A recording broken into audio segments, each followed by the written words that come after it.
books. Hester now has the most career touchdown returns, surpassing Deion Sanders. He and the Falcons also surpassed the Bucs with a ridiculous 56-14 win. Tampa Bay scoring some late touchdowns to avoid a complete shutout. Matt Ryan was 21 of 24, setting a team record. Lovie Smith on the loss. It's not a whole lot for me to say, really, after a game like that. I'm embarrassed by our play. We failed in all phases. Of course, it starts with coaching, starts with the head football coach. I thought I had our football team ready to play. Obviously, we weren't ready to play. Again, it was all phases. Couldn't stop them on defense. Couldn't score any points on offense. Special teams. We couldn't get anything done there. As I was saying, Matt Ryan, 21 of 24, setting a team record for completion percentage. Ryan with a QBR of 99.7. I'm going to give it to Bayless, unless you want to go. Do you want to talk about what happened? Was it just great Atlanta or bad Tampa? It was bad Tampa. Okay. The Atlanta Falcons are good. They're not that good. They're a very good team. They're back from the standpoint of most of their bodies being healthy, even though Tony Gonzalez is now retired, doing a good job on CBS thus far, by the way. And Roddy White, didn't want to go because he wasn't 100%, which is a different story to broach for another day. This was about Tampa Bay, how pathetic they looked, how awful they looked. It was the kind of performance that made you wonder, why does Lovie Smith have a head coaching job? I'm not saying that is something that we should all feel beyond this week. I'm just saying, as you watch that game last night and how ill-prepared they appeared to be, it's just one game. In no way am I advocating that Lovie Smith should be fired or anything like that. I'm on the record. He should have been gone from Chicago because he went to the playoffs just 3 times in 9 years, even though one of those appearances was a Super Bowl. But I never said he should never. Even though he missed with a 10-6. That's right. But I never said he should never be a head coach again. I just said he shouldn't have been a head coach in Chicago because it was time for a new voice. Just the same way I feel about Marvin Lewis in Cincinnati. But when you get stomped like that, this is your first. This is your new job. You're 0-3. It's your first nationally televised game, and you come out. Look, y'all. These boys were down 35-0 before they got a first down. I'm going to repeat that. They were trailing 35-0 before they got a first down.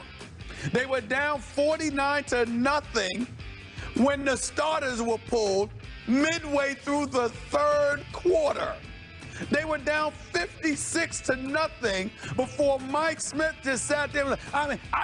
If there was such a thing as fourth stringers, he put them in. Because, this was so awful, so pathetic that, it's one of those situations where, you go home after a trip. You just need to go home and hide. They need to take a bus and try to disguise you to show up to practice. You don't need to go out to any public restaurants. You just need to hide after a performance like that. It was god awful. It's just that simple. 3 turnovers in a 5.5-minute span. Couldn't hold on to the football. Couldn't defend special teams. Couldn't defend against the pass. And they opened the game marching downfield with such ease. They scored a touchdown and drove about 60 or 70 yards inside of 3 minutes to open the game. Everything about the Tampa Bay Buccaneers looked god awful. And like Lovie Smith said, it was coaching just as much as it was anything else. It's just 1 week. It's just 1 game. I'm quite sure they're going to be better as the season progresses. But it was the kind of performance that made you look at Lovie Smith and was like, you held out for a head coaching job. You got it. Did you really deserve it? That's how bad that performance was. But you're not suggesting you're calling for his job. Not at all. Not at all. It's just 1 game. It's just 1 game. But I want to say this, Skip. Game 1. You understand? Game 1, game 2. Who did they go against? At home, they lost to Carolina and St. Louis. That's right. Carolina without Cam Newton. Derek Anderson. And St. Louis. Austin Davis. Who is the quarterback for St. Louis? Who is the quarterback? He's an undrafted free agent. Yes. There you go. Bad. And a walk-on at Southern Mississippi. A walk-on. By the way. A walk-on. Yeah. That's what you lost to. I know. That's true. Before last night. Wow. I disagree with your take on Tampa. Yeah. Because I believe in Lovie Smith as a head football coach. I respect him, and I felt for him last night. I felt sorry for him last night because you rarely see that happen in a National Football League game. That was the equivalent of what we see Florida State or Alabama do due to some of the early season cupcakes on their schedule, the wipeout games where it's over at halftime. And yet, I can't defend what happened. And I'm the first to tell you that before the season started, I picked Tampa Bay to be a wild card because of Lovie Smith, because I thought he was going to bring some new stability, some bedrock wisdom to a franchise in desperate need of just that, a team that still had talent enough that I thought it would all click together around Lovie's presence and his stability, and that they would take off. And I'm going to give him some breaks here today because, remember, they were playing without arguably their best defensive player, Gerald McCoy. They were playing without their best linebacker in Mason Foster. Already, Adrian Claiborne is on IR and Michael Jenkins is on IR. Those are huge losses for that defense. And when you take Doug Martin out of the offense, who is the spark plug of that offense, it just looks different. It feels different to me. And once they got off wrong last night, it went from bad to worse. And Devin Hester, have you ever been around him a little bit off camera a little bit? No, never just, off just camera. the sweetest kid you'll ever meet. He's just such a good young man. He's 31 years of age now, but he looks like he's 21, plays like he's 21. He took that game so emotionally because Lovie would never let him play receiver, at least not much. Last year he didn't play at all. So he wanted to show Lovie, watch this, I can play some receiver.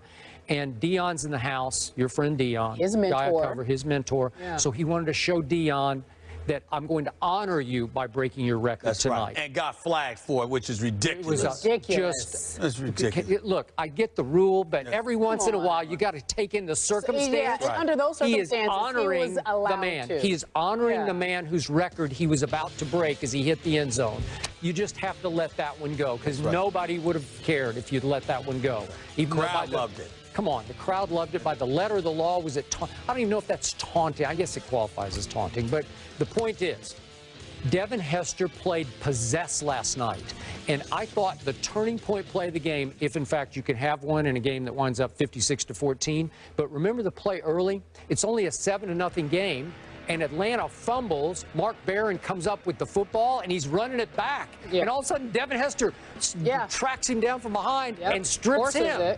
And all of a sudden, the game just goes swoosh because you thought, uh-oh, Tampa's got a chance to get back in the game here. No. That's all she wrote on that one. So in the big picture, I hear what you're saying. It was an embarrassment. It was a humiliation for that franchise. I can't defend the 2 home losses, but look, it's a long season, and I still think this team will slowly turn it around. Maybe my wild card's out the window, but Lovie can coach. Yeah. Lovie knows football. We know that they're going to improve. But the issue is not just an issue of talent. Skip, sometimes it's how you go down. Like, for example, I think Lovie gets far more credit for motivational tactics than he deserves. I find him to be a relatively mild-mannered kind of guy.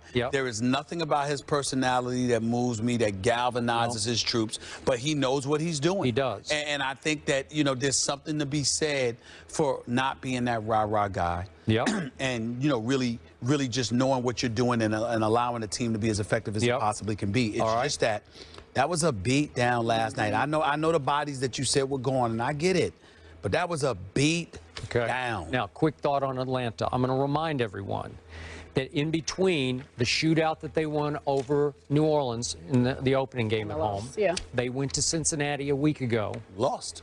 And they lost badly. It was 24-10. Matt Ryan threw 3 interceptions. Bad day. It was just one of those days, 24-10. So I'm not going to overreact to what I saw from the Falcons. I don't think 24-10 is that awful. It just means you had a bad day. It's not like they scored. This is 56, Skip. 56. It was 35-0 before they had a first down. Head coach Mike Smith saying after the game he knew that Matt Ryan could come back and rebound after the loss you just got done talking about.